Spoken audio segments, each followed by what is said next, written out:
les pido que me acompañen con su vista. Job capítulo 8 en adelante. Entonces respondió Bildad, el suita: ¿Hasta cuándo hablarás estas cosas y serán viento impetuoso las palabras de tu boca? ¿Acaso tuerce Dios la justicia o tuerce el Todopoderoso lo que es justo? Si tus hijos pecaron contra él, entonces él los entregó al poder de su transgresión. Si tú buscaras a Dios e imploraras la misericordia del Todopoderoso, si fueras puro y recto, ciertamente Él se despertaría ahora en tu favor y restauraría tu justa condición. Aunque tu principio haya sido insignificante, con todo tu final aumentará sobremanera. Pregúntate, ruego, a las generaciones pasadas y considera las cosas escudriñadas por sus padres, porque nosotros somos de ayer y nada sabemos, pues nuestros días sobre la tierra son como una sombra. ¿No te instruirán ellos y te hablarán y de sus corazones sacarán palabras? ¿Puede crecer el papiro sin senegal? ¿Puede el junco crecer sin agua, estando aún verde y sin cortar, con todo se seca antes que cualquier otra planta? Así son las sendas de todos los que se olvidan de Dios. Así perecerá la esperanza del impío, porque es frágil su confianza y una tela de araña su seguridad. Confía en su casa, pero ésta no se sostiene, se aferra a ella, pero ésta no perdura. Crece con vigor delante del sol y sus renuevos brotan sobre su jardín. Sus raíces se entrelazan sobre un montón de rocas. Vive en una casa de piedras. Si lo arrancan de su lugar, éste le negará diciendo: nunca te vi. Este es el gozo de su camino, y del polvo brotarán otros. Dios no rechaza al íntegro, ni sostiene a los malhechores. Aún Él ha de llenar de risa tu boca y tus labios de gritos de júbilo. Los que te odian serán cubiertos de vergüenza, y la tienda de los impíos no existirá más. Entonces Job respondió: en verdad yo sé que es así, pero ¿cómo puede un hombre ser justo delante de Dios? Si alguien quisiera discutir con él, no podría contestar ni una vez entre mil. Sabio de corazón y robusto de fuerzas, ¿quién lo ha desafiado sin sufrir daño? Dios es el que remueve los montes, y estos no saben cómo cuando los vuelca en su furor. Él es el que sacude la tierra de su lugar y sus columnas tiemblan, el que manda al sol que no brille y pone sello a las estrellas, el que solo extiende los cielos y anda sobre las olas del mar. Él es el que hace la Osa, el Orión y las Pléyades y las cámaras del sur, el que hace grandes cosas inescrutables y maravillas sin número. Si él pasara junto a mí, no lo vería. Si me pasara adelante, no lo percibiría. Si él arrebatara algo, ¿quién lo impediría? ¿Quién podrá decirle: ¿qué haces? Dios no retirará su ira. Debajo de él quedan humillados los que ayudan al Rahab. ¿Cómo puedo yo responderle y escoger mis palabras delante de él? Porque aunque yo tuviera razón, no podría responder. Tendría que implorar la misericordia de mi juez. Si yo llamara y él me respondiera, no podría creer que escuchara mi voz. Porque él me quebranta como tempestad y sin causa multiplica mis heridas. No me permite cobrar aliento, sino que me llena de amarguras. Si es cuestión de poder, él es poderoso, y si es cuestión de justicia, ¿quién lo citará? Aunque soy justo, mi boca me condenará. Aunque soy inocente, él me declara culpable. Inocente soy, no hago caso de mí mismo, desprecio mi vida. Todo es lo mismo. Por tanto digo, él destruye al inocente y al impío. Si el azote mata de repente, él se burla de la desesperación del inocente. La tierra es entregada en manos de los impíos. Él cubre el rostro de sus jueces. Si no es él, entonces ¿quién será? Mis días son más ligeros que un corredor, huyen, no ven el bien, se deslizan como barcos de juncos, como águila que se arroja sobre su presa. Aunque yo diga: olvidaré mi queja, cambiaré mi triste semblante y me alegraré. Temeroso estoy de todos mis dolores. Sé que tú no me absolverás si soy impío. ¿Para qué pues esforzarse en vano? Si me lavara con nieve y limpiara mis manos con lejía, aún así me hundirías en la fosa y mis propios vestidos me aborrecerían, porque él no es hombre como yo para que le responda, para que juntos vengamos a juicio. No hay árbitro entre nosotros que ponga su mano sobre ambos. Que Él quite de mí su vara y no me espante su terror. Entonces yo hablaré y no le temeré, porque en mi opinión yo no soy así. Hastiado estoy de mi vida, daré rienda suelta a mi queja. Hablaré en la amargura de mi alma. Le diré a Dios, no me condenes. Hazme saber qué tienes contra mí. ¿Es justo para ti oprimir, rechazar la obra de tus manos y mirar con favor a los designios de los malos? ¿Acaso tienes tus ojos de carne o ves como el hombre ve? ¿Son tus días como los días de un mortal o tus años como los años del hombre para que andes averiguando mi culpa y buscando mi pecado? Según tu conocimiento, ciertamente no soy culpable, sin embargo, no hay salvación en tu mano. Tus manos me formaron y me hicieron, ¿y me destruirás? Acuérdate ahora que me has modelado como a barro, ¿y me harás volver al polvo? ¿No me derramaste como leche y como queso me cuajaste? ¿No me vestiste de piel y de carne y me entretejiste con huesos y tendones?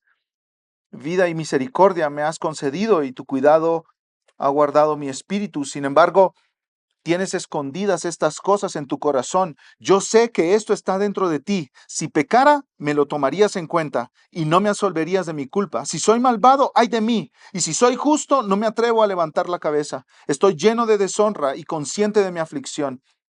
Si mi cabeza se levantara como león, me cazarías y me mostrarías tu poder contra mí. Renuevas tus pruebas contra mí y te ensañas conmigo. Tropas de relevo vienen contra mí. ¿Por qué pues me sacaste de la matriz? Ojalá me hubiera muerto y nadie me hubiera visto. Sería como si no hubiera existido, llevado del vientre a la sepultura. ¿No dejará Él en paz mis breves días? Apártate de mí para que me consuele un poco antes que me vaya para no volver a la tierra de tinieblas y de sombras profundas. Tierra tan lóbrega como las mismas tinieblas, de sombras profundas sin orden y donde la luz es como las tinieblas. Un pastor, mis hermanos, recibió una nota de una mujer diciendo lo siguiente: escucha, perdí a mi mamá en el 2006 y a mi papá en el 2007, solo 11 meses después. Y personas con buenas intenciones sintieron la necesidad de decir algo. El único problema era que por lo general todo lo que decían era incorrecto. Cuando perdí a mis padres me dijeron, están en gloria, están mejor. Bueno, ¿y eso qué significa para mí aquí en la tierra? ¿Estoy mejor yo? Luego, en el 2010, perdí mi trabajo, mi casa y todas mis pertenencias. Ninguna de las personas que pensé que me ayudarían, los cristianos, me ayudaron. La gente me decía, ¿todavía estás buscando trabajo? ¿Has examinado tu vida para ver si tu sufrimiento está relacionado con algo que hayas hecho? Quizás tus hijos hicieron algo que provocó que te pasara esto. Escuché innumerables comentarios sobre confesar mis pecados para que el sufrimiento terminara. Y termina esta nota diciéndole al pastor, creo que Dios no desperdicia nada de lo que pasamos. Y creo que yo podré ayudar a mucha gente, pero a veces no hacen falta palabras, solo un abrazo, una comida, una sonrisa. Fíjate en esa frase de esta mujer, innumerables comentarios sobre confesar mis pecados para que el sufrimiento terminara. ¿Cuántas veces has sido tú que ha hecho esos comentarios?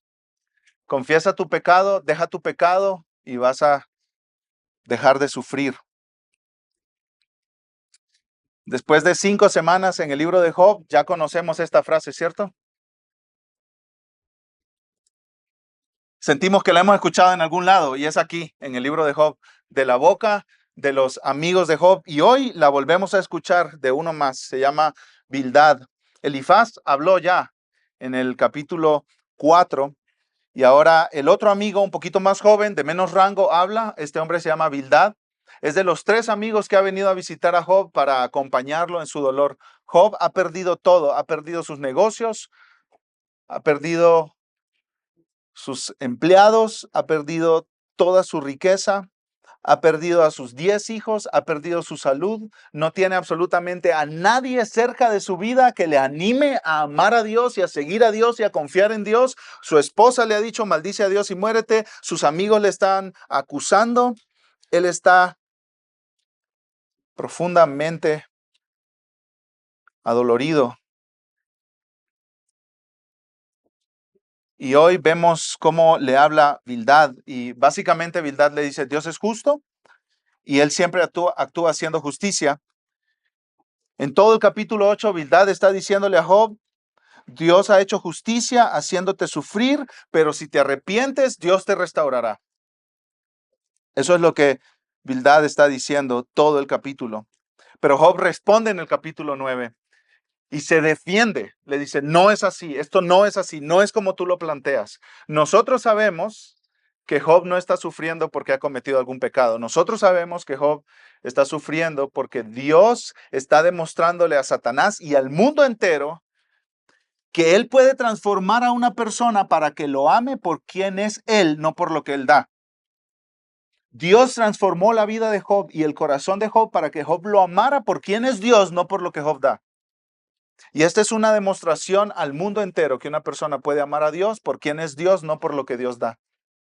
Nosotros sabemos eso, pero Job no tiene ni la menor idea. Job no sabe que Satanás conversó con Dios y Dios le dio permiso para arruinarlo. Job no sabe nada de lo que pasó en el cielo en la conversación entre Dios y Satanás. Pero aún así se defiende. Él no puede entender cómo es posible que el grado de sufrimiento que está experimentando se deba a que él ha pecado y está recibiendo un castigo de Dios. No le cuadran las cosas. Y en el capítulo 9 se defiende delante de sus amigos y en el capítulo 10 va a Dios en oración. Como la semana pasada veíamos, el capítulo primero Job se defiende de los ataques de Elifaz y en el siguiente va a Dios con su lamento. Habla con Dios, le lleva su lamento a Dios y él sigue haciendo eso todo el libro hasta que Dios le habla a él al final del libro. Este sermón se titula Hastiado estoy de mi vida. Esa frase la tomamos de los primeros versículos del capítulo 10. Job está expresando cómo se siente. Y veremos en primer lugar el discurso de Bildad y en segundo lugar la respuesta de Job y en tercer lugar el lamento de Job. Entonces veamos lo que dice Bildad, mis hermanos. Versículo 1 del capítulo 8. Entonces respondió Bildad el subita: ¿Hasta cuándo hablarás estas cosas? ¿Y serán viento impetuoso las palabras de tu boca? Para Bildad son demasiadas palabras las que ha dicho Job, demasiado incorrectas, muy apresuradas, muy mal pensadas. Y aquí este hombre está reprendiendo a Job. ¿Por qué no te callas de una vez? Deja de decir esas cosas. Este está más bravo que Elifaz. Elifaz entró suave, Bildad entra con el machete desenvainado a cortar cabeza. ¿Por qué no te callas de una vez, Job? Job en el capítulo 3, mis hermanos, maldice el día en que nació y desea estar muerto. Cuando alguien maldice el día en que nació y expresa su deseo de estar muerto, necesita ayuda. Ayúdale. Pero ni Elifaz ni Bildad logran captar la necesidad de Job. Ellos se supone que están ahí para ayudarlo, pero la supuesta ayuda que le dan es acusarlo. Decirle que él tiene que ver lo malo que es, lo pecador que es, algún secreto que tenga escondido por ahí, que él debe corregir sus caminos. Y esto no ayuda a Job en absoluto.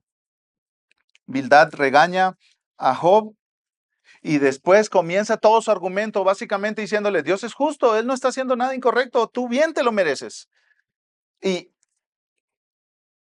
la lógica de todo lo que está diciendo Bildad es, tú y tu familia han obtenido lo que merecen. Punto.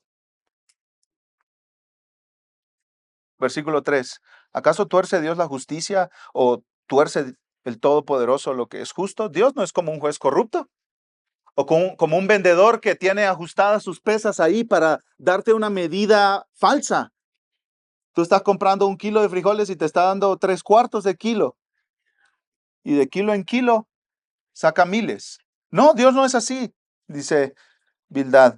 Él siempre hace justicia sin excepciones. Y a lo que Bildad se refiere es que Dios siempre hace justicia de inmediato y eso es obvio siempre, todo el tiempo. Y nosotros sabemos, mis hermanos, que esto es verdad. Dios siempre hace justicia, pero a veces no es obvio. Y a veces esa justicia no viene de inmediato. Hay gente perversa que muere súper bien, habiendo disfrutado de la vida. Y uno dice, ¿y la justicia dónde está?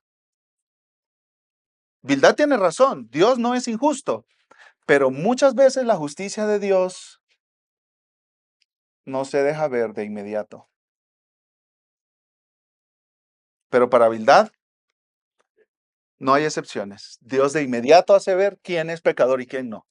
De inmediato. Y aquí en el versículo 4, Bildad hace algo horriblemente perverso. Le menciona a Job sus 10 hijos. Job acaba de enterrar sus 10 hijos. Se murieron todos. Estaban en una fiesta, vino un viento fuerte y la casa cayó sobre ellos. Y escucha lo que dice Bildad, versículo 4. Si tus hijos pecaron contra él, entonces él los entregó al poder de su transgresión. Si tú buscaras a Dios e imploraras la misericordia del Todopoderoso, si fueras puro y recto, ciertamente él se despertaría ahora en tu favor y restauraría tu justa condición. Aunque tu principio haya sido insignificante, con todo tu final aumentará sobremanera. Job, ¿sabes por qué tus hijos están muertos? Porque se lo merecen.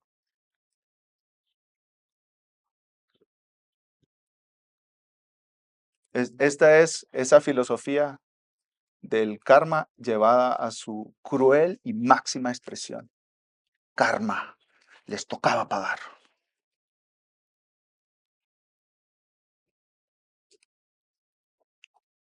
Dios les dio lo que su pecado merece. ¿Y sabes qué, Job?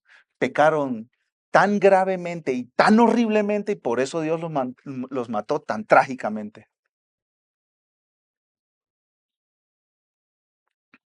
Y tú sigues vivo, Job, porque tú no pecaste tan grave como ellos. Si hubieras pecado tan gravemente como ellos, estuvieras muerto como ellos. Pero no estás muerto como ellos porque no pecaste tan gravemente. Entonces aprovecha la oportunidad que Dios te está dando. Arrepiéntete y tu vida va a ser mejor como antes.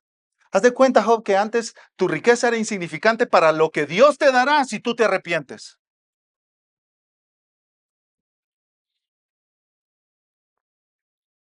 ¿Cuál es el punto? Un comentarista dice lo siguiente. La filosofía de Bildad es, a las personas malas les suceden cosas malas.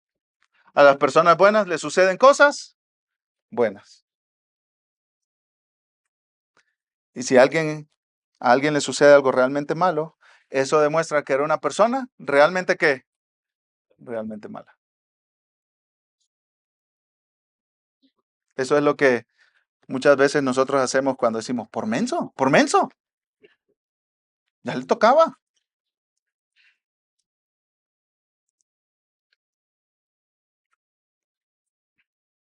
Para, para Bildad esto es, mis hermanos, muy, pero muy sencillo. El sistema del mundo no es complicado.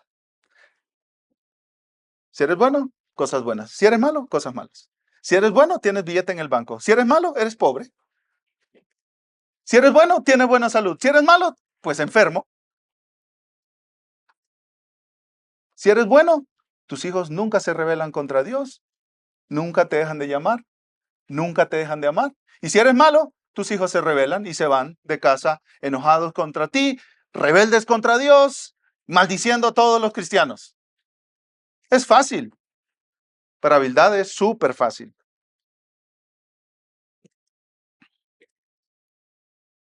Y Bildad hace algo a continuación que respalda su argumento con dos cosas. Primero, la tradición o la sabiduría de los antepasados y después con ejemplos de la naturaleza. Mira ahí el versículo 8. Pregunta, te ruego a las generaciones pasadas y considera las cosas escudriñadas por sus padres.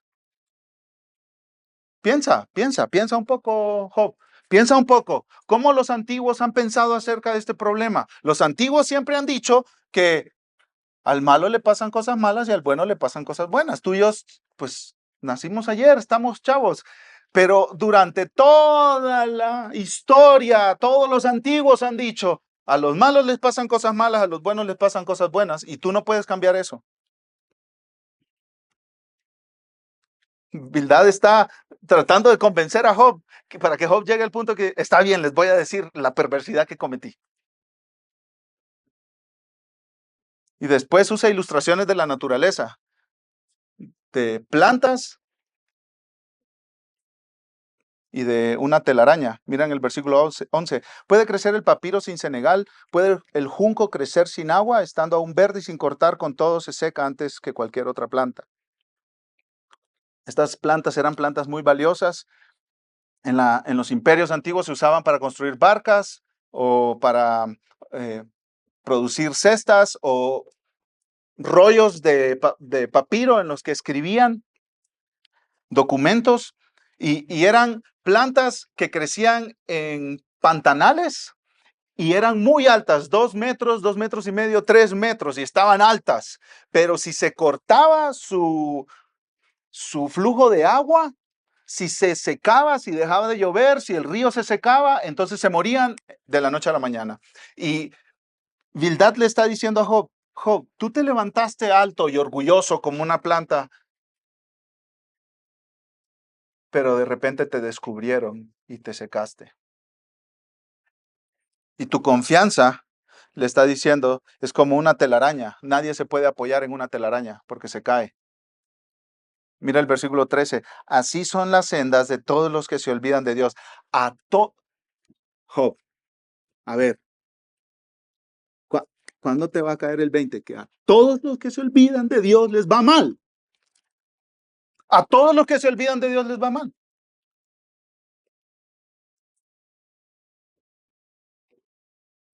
Tu confianza era una tela de araña. En otras palabras, tú estabas como aparentando cierta bondad, pero esa apariencia te la quitó Dios. Y se reveló quién verdaderamente eras. ¿Cómo? A través de tu sufrimiento. Y después, más adelante, en el versículo 16 dice, crece con vigor delante del sol y sus renuevos brotan sobre un jardín. Está hablando de plantas que brotan rápidamente, pero sus raíces están sobre la roca y cuando viene alguien las arranca porque no están bien firmes. El punto de Bildad es que los impíos, malos, perversos, a veces tienen apariencia de ser buenos, pero de repente Dios revela quiénes son. Y eso es lo que le está pasando a Job. ¿Y cuál es la conclusión del discurso de Bildad aquí, mis hermanos? Reconoce que te portaste mal, Job, y pórtate bien y te va a ir bien. Versículo 20. Dios no rechaza al íntegro, ni sostiene a los malhechores. Aún Él ha de llenar de risa tu boca y tus labios de gritos de júbilo. Los que te odian serán cubiertos de vergüenza y la tienda de los impíos no existirá más. ¿Quieres que tu miseria se transforme en alegría, en risas, en fiesta? Confiesa tu pecado y arrepiéntete. Confiesa tu pecado y arrepiéntete. Dios trata bien a los que se portan bien y Dios trata mal a los que se portan mal. ¿Quieres que Dios te trate bien? Pórtate bien. Ese es el, entre comillas, evangelio que se predica en muchas iglesias, ¿cierto? Pórtense bien, pórtense bien.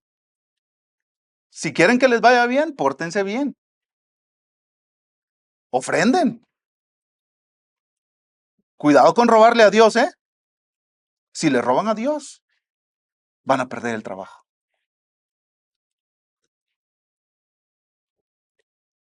Hoy en día hay muchos Bildads y muchas iglesias llenas de Bildads que dicen, si me porto bien, Dios me tratará bien porque lo merezco. Entonces viene el sufrimiento a su vida y dice, Dios, ¿y no te estoy sirviendo? ¿Acaso no ves que yo te estoy sirviendo? ¿Me porto bien? Tú me tratas bien. Si yo me estuviera portando mal, claro, pues yo me lo merezco. Tiene sentido que me vaya mal. ¿Has dicho eso alguna vez, mi hermano? ¿Has pensado así alguna vez? ¿Has razonado así alguna vez? Tanto que estoy sirviendo a Dios para que me vaya así. Tanto que estoy ayudando yo para que me vaya así. Tanto que estoy tratando de ser paciente con este marido que tengo para estar sufriendo. Tanto que he aguantado la cruz que me ha tocado cargar esa suegra para estar sufriendo. Tanto que he dado a la iglesia para que me despidan de mi trabajo. Eso es Bildad. Hecho en la fábrica de Bildad. Sí. Y ese mensaje, mis hermanos, es una contradicción a toda la historia de la Biblia. Especialmente es una contradicción al mensaje de las buenas noticias del Evangelio. Hombres y mujeres estamos en planes de lectura bíblica. Algunos van al día, otros no tan al día. Pero ahí vamos. Los hombres llevamos un plan desde Génesis a Apocalipsis, la mujer es un plan cronológico, pero todos ya pasamos por Génesis, ¿cierto? Y en Génesis, si tú prestas atención a lo que estás leyendo, tú vas leyendo de la vida de algunos personajes, como Abraham, Isaac, Jacob, y dices, ¿y cómo es que Dios le sigue prometiendo bendición a estos sinvergüenzas? Mienten de que su esposa no es su esposa, sino su hermana, y Dios los bendice. Cometen adulterio, y Dios les da bendición. Engañan, y Dios les da bendición.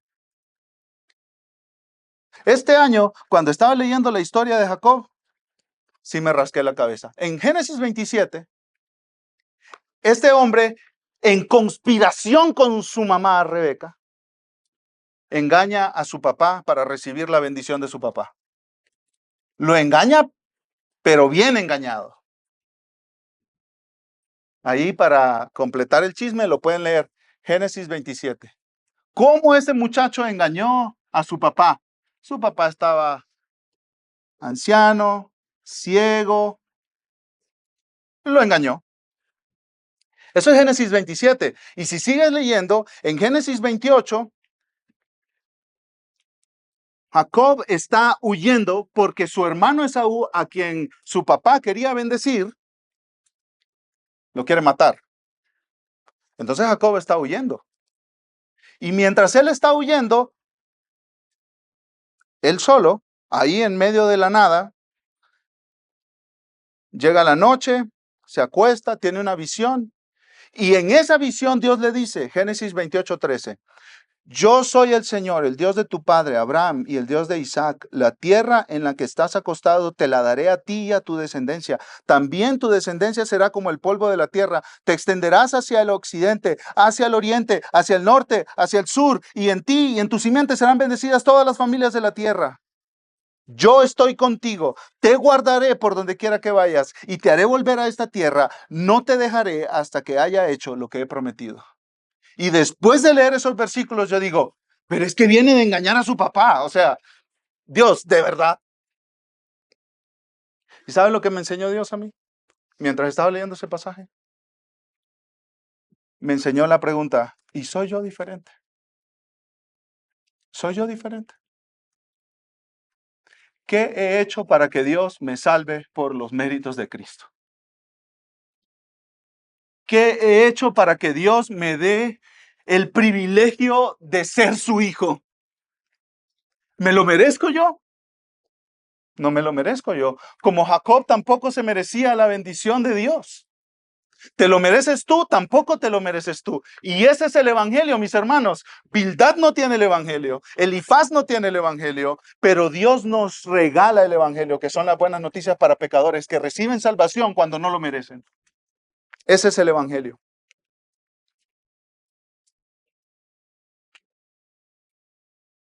Bildad dice, si eres bueno, Dios te bendice y te trata bien. Si eres malo, Dios te maldice y te trata mal. Pero escucha esto es lo más importante de esta predicación, de este sermón. En la cruz, Dios trató a su Hijo Jesucristo, el justo, como el peor pecador, para tratarte a ti como su hijo. Este es el Evangelio. Al que merecía ser tratado bien, Dios lo trató mal. Y a los que merecíamos ser tratados mal en el infierno por siempre, lejos de la presencia de Dios, Dios nos trató bien. El Evangelio va en contra de tu intuición. El, el Evangelio va en contra de tu cultura. El Evangelio va en contra de tu primer pensamiento. ¿Qué mereces tú? La muerte eterna en el infierno por tu pecado. Dios te creó para alabarle, pero tú te rebelaste contra Él, rompiste sus leyes y mereces la condenación eterna en el infierno. Pero Dios envió a Jesucristo, su Hijo, para castigarlo en tu lugar. De manera que si tú te arrepientes de tu pecado y crees en Jesús, no en tus obras, no en tus méritos, sino en Cristo, Dios te trata bien, eternamente bien. Y como dice el Salmo 23, ciertamente el bien y la misericordia del Señor me seguirán todos los días. El bien y la misericordia de Dios te están persiguiendo y persiguiendo y persiguiendo, y Dios te está haciendo bien tras bien y te está mostrando una y otra vez su misericordia. ¿Porque te lo mereces? No, porque Dios lo pagó por ti en Cristo. Así que este es el llamado del Evangelio. No es pórtate bien y te va a ir bien. Ese no es el llamado del Evangelio, mi hermano. El llamado del Evangelio es reconoce tu pecado, reconoce que mereces ser castigado eternamente separado de Dios. Pero ven a Cristo confiando que Él en la cruz pagó el precio por tu pecado, por tu pecado. Y aquí, mis hermanos, quiero que pensemos en una aplicación para nuestra vida en el día a día. Quiero que pensemos en algo muy práctico, mi hermano. Para Bildad la vida era fácil. Dios te trata bien si haces bien, Dios te trata mal si haces mal, punto. Ya, ahí está. Pero la vida es mucho más compleja que eso, mi hermano. Muchísimo más compleja que eso.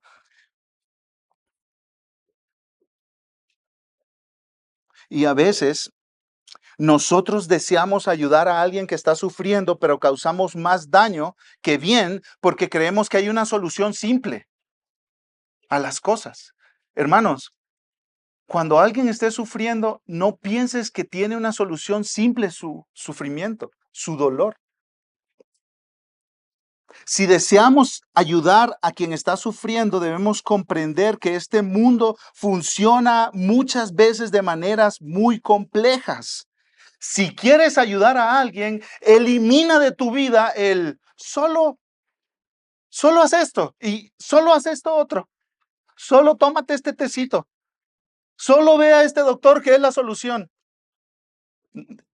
No es solo, mi hermano, es que las cosas son muy complejas y a veces la gente está tratando de desenredar un nudo tan enredado en sus vidas, mis hermanos, y a veces nosotros solo creemos que eso está fácil.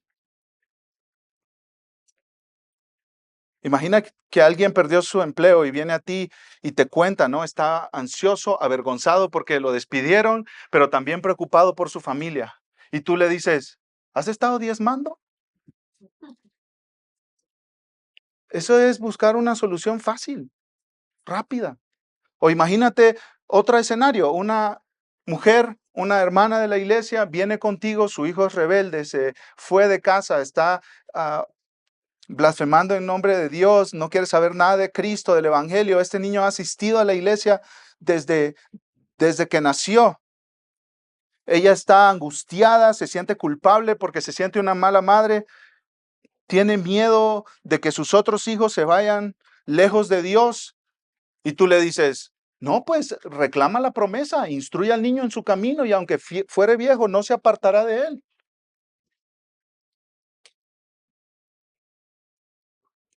Si lo creaste bien, va a regresar. ¿Tú crees que es así de fácil? No es así de fácil. En las matemáticas se dice que hay variables, ¿no? Hay 20,000 variables que tú no logras entender y explicar cuando estás en el dolor. No es fácil, mis hermanos. Dale lugar a la complejidad si quieres ayudar a alguien. Un comentarista, Francis Anderson, dice, el Dios de Job es demasiado grande para manejarlo con tanta facilidad. Los caminos de Dios son grandes y complejos. Y aquí nosotros llegamos al capítulo 9, mis hermanos, y vemos a Dios a Job, tratando de desenredar un nudo enorme en su vida. Él está tratando de hacerle sentido a todas las cosas. Y los amigos, supuestos amigos de Job, le enredan más el nudo. ¿Sí? Y él les responde. Y en su respuesta, él comienza diciendo que sí, Bildad, entiendo lo que dices, pero no me encaja, no me hace sentido. Estoy tratando de entender, pero no me encaja. Miren el capítulo 9, versículo 1. Entonces Job respondió, en verdad yo sé que es así, pero ¿cómo puede un hombre ser justo delante de Dios? Sí, Bildad, yo entiendo, pero te entiendo, pero no me encaja. No logro encajar lo que me está pasando. Es que mi sufrimiento es tan grande que si evalúo mi pecado es como que no me hace sentido que Dios me esté castigando por mi vida. No, no entiendo lo que está pasando. Y aquí Job empieza a usar un lenguaje legal, un lenguaje de una corte, un juez, un juicio. Y básicamente dice, me gustaría estar en una corte y tener una audiencia con Dios para que Él me explique. Versículo 3. Si alguien quisiera discutir con él, no podría contestar ni una vez entre 1000. Sabio de corazón y robusto de fuerzas, ¿quién lo ha desafiado sin sufrir daño? Y Job, si nosotros prestamos atención a las palabras que está diciendo, hermano, a veces dicen, me gustaría tener una audiencia con Dios. Ay, pero si yo me presento delante de Dios, yo no voy a poder dar argumentos suficientes para defenderme. Entonces, mejor no, descartemos esa cosa, descartemos esa opción. Entonces, Job está como, ¿ya encontré una solución? No funciona. ¿Ya encontré otra solución? No funciona. Encontré otra solución, no funciona. Creo que por aquí es, no es por aquí. Creo que por allá es, no es por allá. Y entendemos, mis hermanos, que así funciona el corazón y la mente y los pensamientos de una persona que está sufriendo. Está tratando de encontrar respuestas y a veces las respuestas no vienen. Y a veces cuando cree que ya lo tengo, no es por ahí. Y eso le sucede a Job, mis hermanos. Y aquí primero pide una audiencia con Dios y después dice, no, Él es demasiado grande como para que yo tenga una audiencia con Él. Mira el versículo 5. Dios es el que remueve los montes y estos no saben cómo cuando los vuelca en su furor. Él es el que sacude la tierra de su lugar y sus columnas tiemblan, el que manda al sol que no brille y pone sello a las estrellas, el que solo extiende los cielos y anda sobre las olas del mar.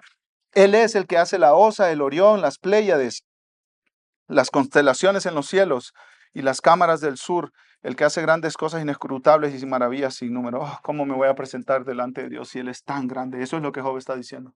Pidió una audiencia, pero después dice, no, siempre no, audiencia no.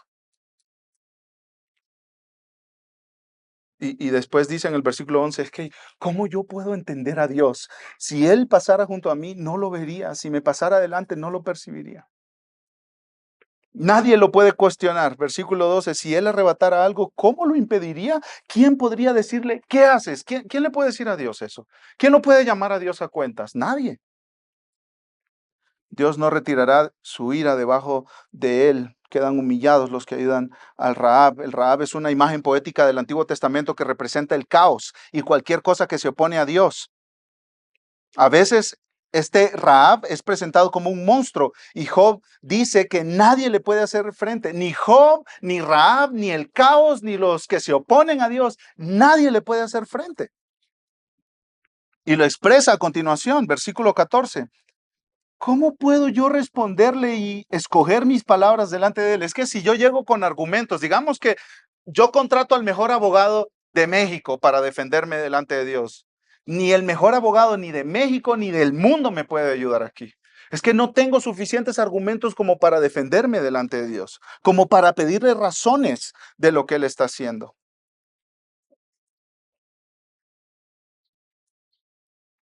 Saltemos al versículo 22, mis hermanos, y ahí vemos cómo Job está hasta defendiendo a sus hijos. Recordemos que Bildad le dijo, tus hijos están muertos porque pecaron gravemente contra Dios. Pero mira lo que dice el versículo 22. Todo es lo mismo, por tanto digo, Él destruye al inocente y al impío. O sea, Job está diciendo, Bildad, es que no tiene sentido lo que tú argumentas. Mis hijos murieron porque pecaron gravemente contra Dios. Pero yo he visto que a veces mueren personas ejemplares y que son una influencia positiva para todos los que están a su alrededor.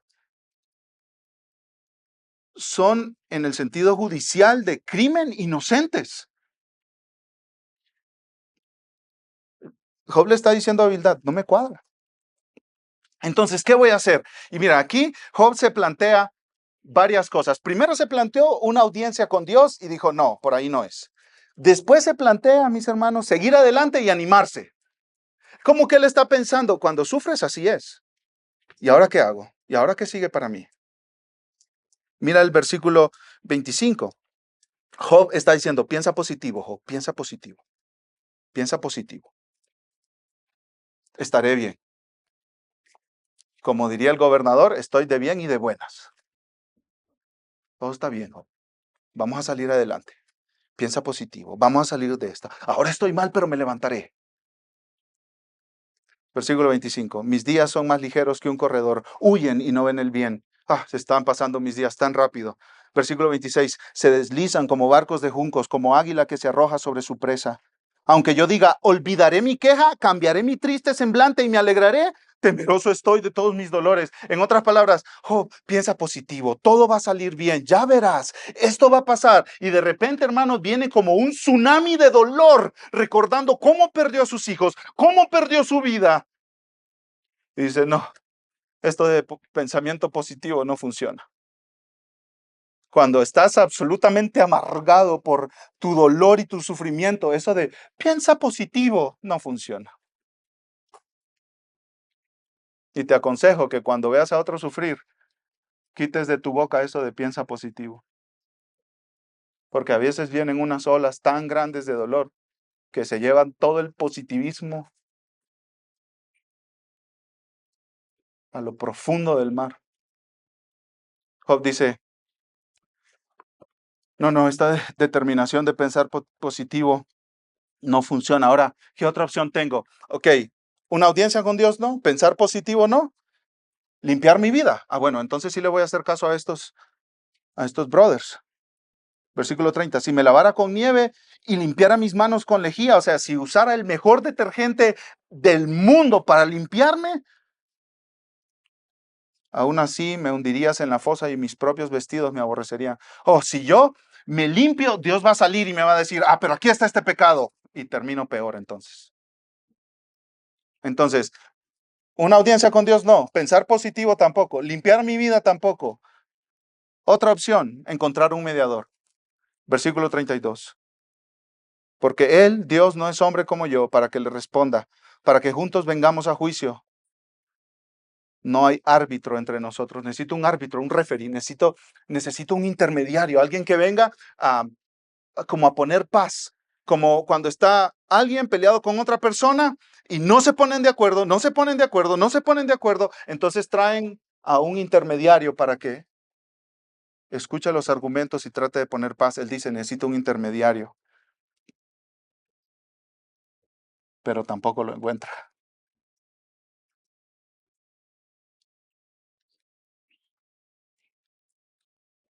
¿Qué está diciendo Job, mis hermanos?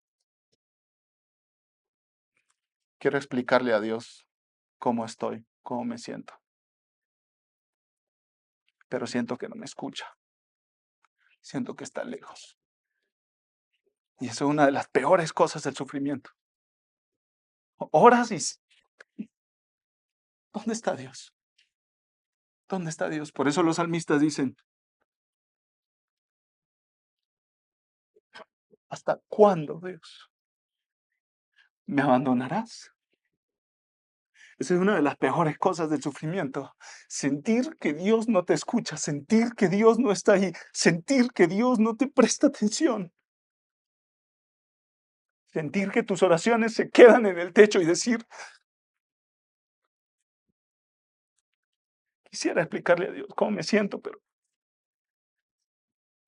no me escucha, no me escucha, no me oye, no me presta atención. Y así está Job, mis hermanos. ¿Lo sientes? ¿Sientes cómo está Job? Entonces, con todo este sentimiento, Job va a Dios en oración. Eso es lo que lo diferencia de sus amigos, y decíamos eso el domingo pasado.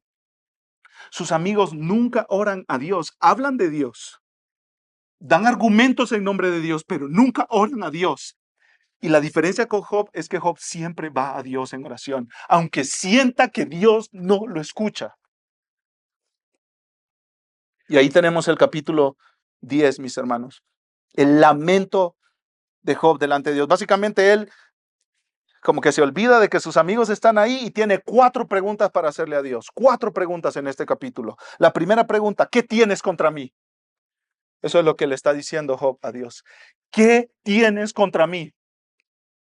Mira ahí el versículo 10, hastiado estoy, versículo 1, perdón, capítulo 10, hastiado estoy de mi vida, daré rienda suelta a mi queja, hablaré en la amargura de mi alma, le diré a Dios, no me condenes, hazme saber qué tienes contra mí. ¿Es justo para ti oprimir, rechazar la obra de tus manos y mirar con favor los designios de los malos? Es como si Job dijera, Dios, si tú me estás condenando a este grado de sufrimiento, ¿no crees que sería justo que yo escuche los cargos que tú tienes contra mí? Si tú llevas a alguien a corte, tienes que presentar cargos, ¿cierto? Quiero que metan a este a la cárcel. ¿Y por qué, señor? ¿Por qué quiere que metan al muchacho a la cárcel? Ah, porque sí. No, tiene que presentar cargos. Y eso es lo que Job está diciendo. Dios, ¿qué tienes contra mí? Segunda pregunta.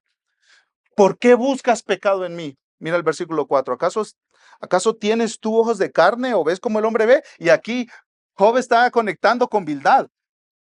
Dios, ¿tú eres como estos que están condenándome? ¿O eres diferente? Yo creo que eres diferente. Tú no eres hombre. ¿Son tus días como los días de un mortal, versículo 5, o tus años como los años del hombre, para que andes averiguando mi culpa? ¿Qué tienes contra mí, Dios, que estás buscando pecado en mí para condenarme, para destruirme, para hacerme pedazos, para hacerme sufrir? Tercera pregunta, ¿por qué me creaste para destruirme? Y aquí Job básicamente le está diciendo a Dios, Dios, qué contradictorio me suena esto. Tú me creaste, me formaste en el vientre de mi madre, ¿para qué? ¿Para hacerme pedazos? ¿Por eso me creaste? Qué bonito juego traes. Versículo 8, tus manos me formaron y me hicieron. ¿Y me destruirás? ¿Me creaste para qué? ¿Para esto? ¿De verdad, Dios?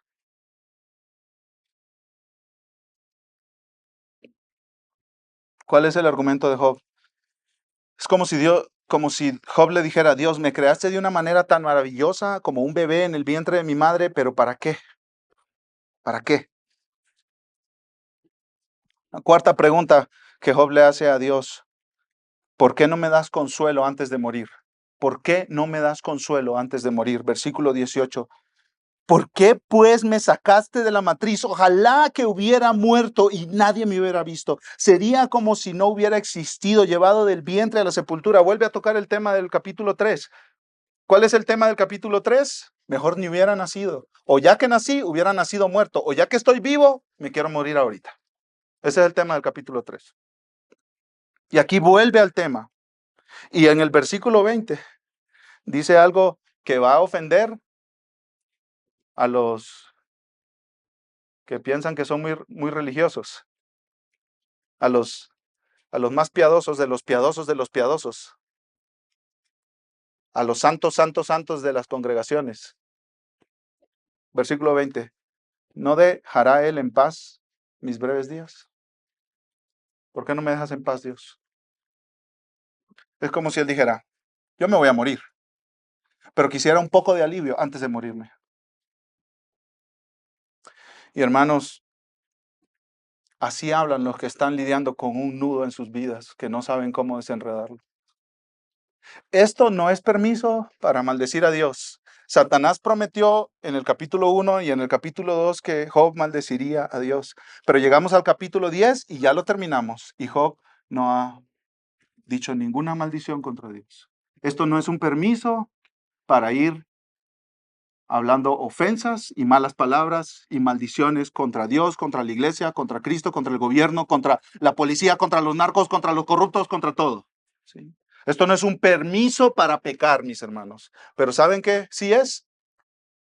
Es una declaración de Dios de que Él no se asusta cuando nosotros venimos con honestidad con nuestro sufrimiento delante de Él. En los Salmos, nosotros encontramos la tercera parte de salmos son de lamento. Son salmos que expresan el dolor de una persona que sufre. De 150 salmos, la tercera parte son para enseñarle al pueblo de Dios a expresar su dolor, mis hermanos. ¿Saben por qué? Porque sufrimos y porque a veces no tenemos el lenguaje que necesitamos para expresar ese dolor y ese sufrimiento. Y en esos salmos de lamento, nosotros escuchamos cosas como Salmo 13:1, ¿hasta cuándo, oh Señor, me olvidarás para siempre? ¿Dios olvida, mis hermanos? Yo les hago una pregunta. ¿Dios olvida? No, Dios no olvida. Pero a veces se siente como si Dios nos olvidó. Y entonces, aunque sabemos que Dios no olvida, pero nos sentimos como si Dios nos olvidó, le decimos, Dios, ¿me vas a olvidar para siempre? Brutalmente honestos delante de Dios con nuestro sufrimiento.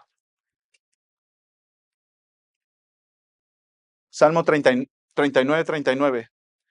Has despreciado el pacto de tu siervo. Hermanos, ¿Dios olvida sus pactos y desprecia sus pactos? No, Él cumple sus pactos, pero a veces parece como que Él no va a cumplir sus pactos, sus promesas, sus compromisos. Y se lo decimos. Eso es lo que está haciendo Job, eso es lo que hacen los salmistas también.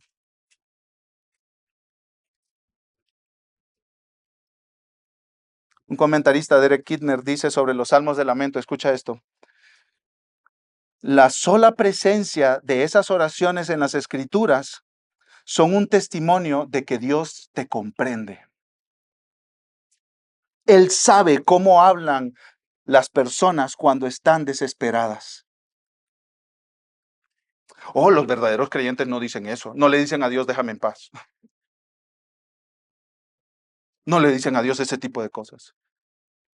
Y nosotros sabemos, mis hermanos, que al final del libro de Job, Dios dice, mi siervo Job no habló nada malo de mí. ¿Por qué Dios dijo eso? Porque Dios no se agüita cuando tú eres honesto con Él. Si te duele tu ser, tu corazón, tu alma, ve y dilo delante de su trono. ¿Y sabes cómo la Biblia llama su trono? El trono de la gracia. Él te recibe. Él recibió a Job y te recibe a ti cuando la vida duele.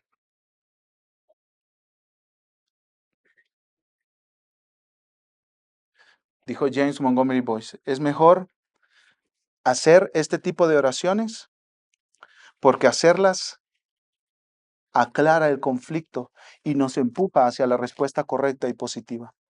Dijo otro hermano, Alexander McLaren, es mejor expresar las dudas con claridad delante de Dios que dejarlas sin expresar y nublando el corazón con una neblina venenosa. Trae a Dios tu dolor, trae a Dios tu carga.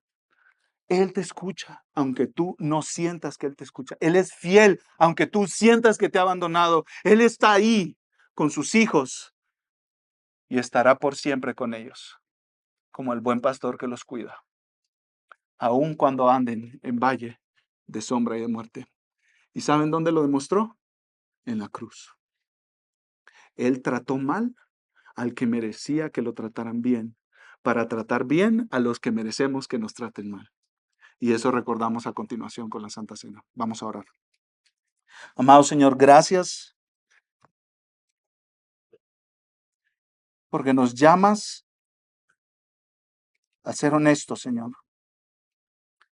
a no dar una apariencia de que estamos bien cuando estamos destrozados. Ayúdanos a venir a ti, Señor. Danos la fuerza para levantarnos y venir a ti, Dios, para doblar nuestras rodillas y venir a ti.